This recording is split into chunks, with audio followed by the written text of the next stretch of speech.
Donc la gestion forestière en fait consiste à régénérer la forêt par voie naturelle ou par voie artificielle, par plantation, jusqu'à la récolte de l'arbre.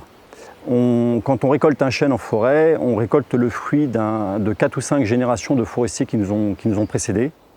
La sylviculture s'inspire complètement du cycle sylvogénétique, mais en plus de respecter toutes les règles écologiques, elle va orienter la production d'espèces qui présentent un intérêt économique et sur des cycles beaucoup plus courts. On va essayer de produire du chêne sur une durée de 120 à 150 ans, alors que le chêne, naturellement, il va pousser jusqu'à 600, 700 ans.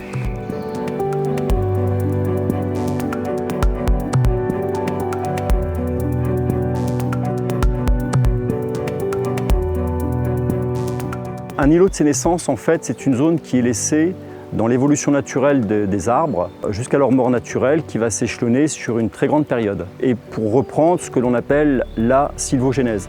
Un îlot de sénescence ne doit pas être confondu avec un îlot de vieillissement. L'îlot de sénescence, lui, c'est complètement différent.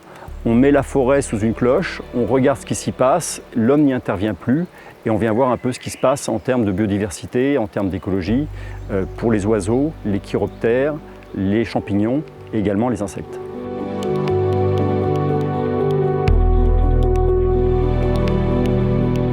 On part déjà d'un capital qui est quand même extrêmement important sur le plan de la biodiversité, où on a des arbres morts qui sont à la fois morts sur pied et morts au sol. Ce bois mort, il est extrêmement important. Son rôle est pris en compte dans la gestion forestière depuis une vingtaine d'années. Il faut bien distinguer le bois mort sur pied du bois mort au sol, où là on va retrouver des cortèges d'espèces qui vont être totalement différentes.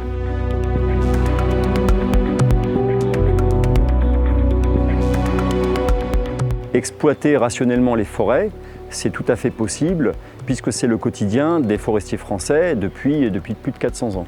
Au fur et à mesure que ces arbres vont vieillir, ces arbres vont grossir et on va avoir l'apparition de nombreux habitats, de nombreux micro-habitats qui vont se développer.